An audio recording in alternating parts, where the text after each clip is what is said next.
اپنے اگلے مہمان اسکالر سے گزارش کرتا ہوں سیال صاحب سے وہ تشریف لائیں اور آپ سے مخاطبوں بھرپور تعلیم کو گونج میں استقبال کیجیے سیال صاحب کا۔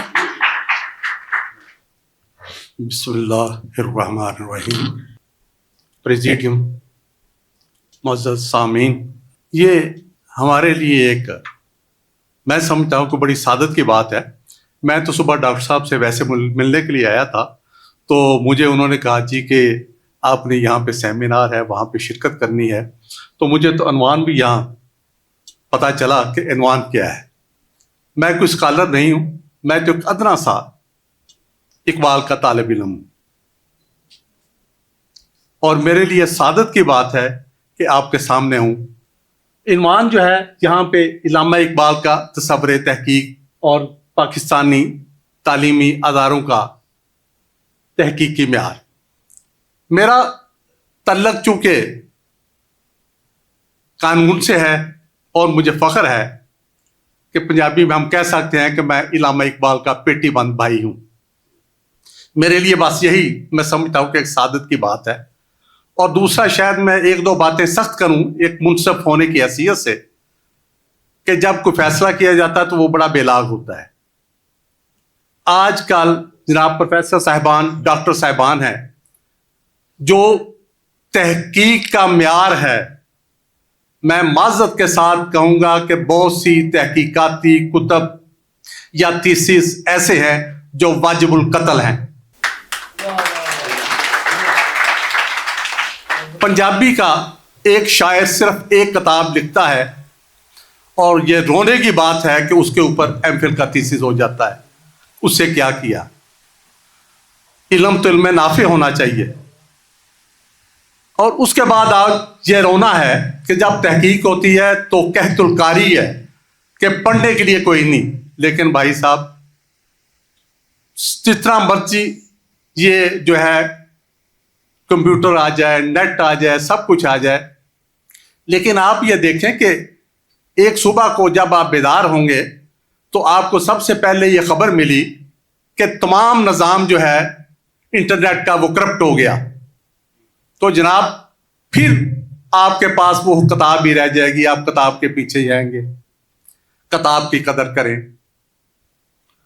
ہم کچھ عرصہ پہلے یہ سمجھتے تھے کہ ہمارا جو خانقاہی نظام ہے وہ ہمارے اس معاشرے کو قائم کرنے کے لیے بڑی اہم چیز ہے۔ اس کے بعد پھر یہ مدارس کا آیا سلسلہ کہ مدارس جو ہیں یہ اسلام کے قلعے ہیں، لیکن میرا خیال ہے کہ اس کے بارے میں مجھے کچھ کہنے کی ضرورت نہیں ہے۔ پروفیسر صاحبان جو عالم فاضل ہیں، ان کے سامنے تو میری جرت نہیں کہ میں لب کشائی کروں۔ یہ مجھ سے بہتر سمجھتے ہیں کہ وہاں پہ جو کچھ ہے اپنے، یعنی جو ان کی اپنی ٹولیاں بنی ہوئی ہیں، اپنے گروپ بنے ہوئے ہیں، اور ایک استاد کا جو شاگرد ہے وہی جو ہے وہ تحقیق کر سکتا ہے، اس کو ہی جو ہے ڈگری مل سکتی ہے۔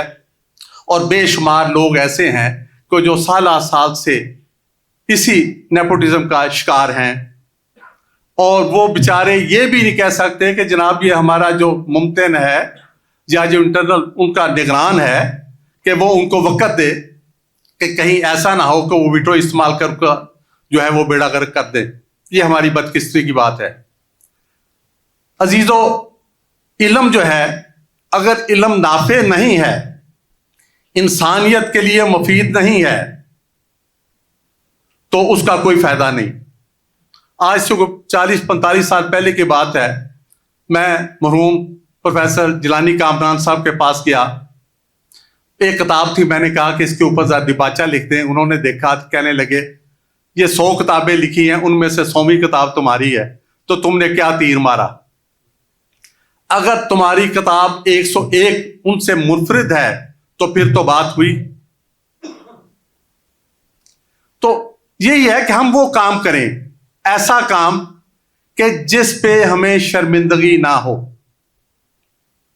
اور علم جو ہے وہ انسان کو رہنمائی کرتا ہے ایک انسان بننے میں۔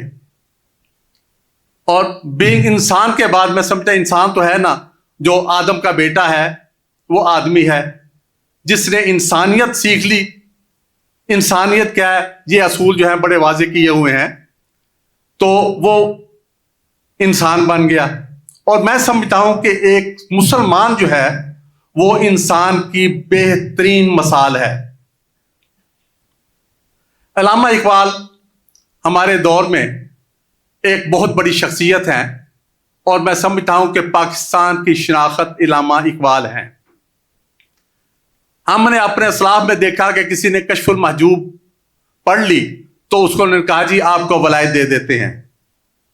میں دعوے سے یہ بات کرتا ہوں کہ اگر کوئی شخص علامہ اقبال کا مطالعہ کر رہے اور نیک نیتی سے کرے اور پڑھے, تو میں سمجھتا ہوں کہ دنیا کے 75% علوم پہ اس کی گرفت ہو جائے گی, اور وہ سمجھے کہ وہ ولایت کے درجے پہ فائز ہو جائے گا. اقبال جو ہے, اقبال تو ہم نے کچھ ابھی اس پہ کام ہی نہیں کیا. میں ڈاکٹر صاحب سے بات کر رہا تھا, ایک بار ہم یہاں پہ بیٹھے ہوئے تھے, ان سامعین میں ڈاکٹر یمین بھی تھے, تو ان سے بات ہوئی تو انہوں نے فرمایا کہ علامہ اقبال کے اوپر تو بھی کام ہوا ہی نہیں جتنا کام ہونا چاہیے. ہم نے تو علامہ اقبال کے مقام کو پہچانا ہی نہیں. لیکن ایک بات یاد رکھنے کی ہے کہ انسان اور فرشتے میں فرق ہے. فرشتے کو اللہ تعالیٰ نے پیدا ہی اس حساب سے کیا کہ اس پہ خطاؤں کا نہیں ہے, لیکن اگر کوئی انسان اللہ کے فضل سے فرشتوں سے بڑھ جائے تو یہ اس کی خاص عطا ہے. اس کی جو خوبیاں ہیں ان کو آپ دیکھیں. تو خاص طور سے ہمارے یہ دوست جو ہیں, میرا ان کے لیے یہی پیغام ہے کہ یہ وقت, آج کی یہ محفل اگر آپ کو انجوائے کرتے ہیں تو یہ آپ کی زندگی کی ایک بہترین یادگار ہے. یہ وقت جو آپ علم حاصل کر رہے ہیں, جن لوگوں سے آپ مل رہے ہیں, اگر تو آپ نے ان کو دیکھ لیا, ان کو اپنے پلے باندھ لیا, تو یہ آپ کے لیے بہترین ہے. جناب صاحبزادہ صاحب سے بھی ہے کہ جو تحقیق اب یونیورسٹیوں میں مفقود ہے وہ آپ دارالعلوم جو ہے وہاں پہ کروائیں, اور اچھے مسلمان اور اچھے انسان وہاں سے نکالیں. میں معذرت خواہ ہوں, آپ سے معافی بھی چاہتا ہوں کہ اتنی عالمانہ گفتگو تو میں نہیں کر سکا, اور خاص طور پہ اتنے عالم فاضل جو حضرات ہیں ان کے سامنے, تو اس کے لیے مجھے معاف کر دیجیے گا اگر کوئی کمی کوتاہی ہوگی تو. بہت بہت شکریہ. اللہ حافظ.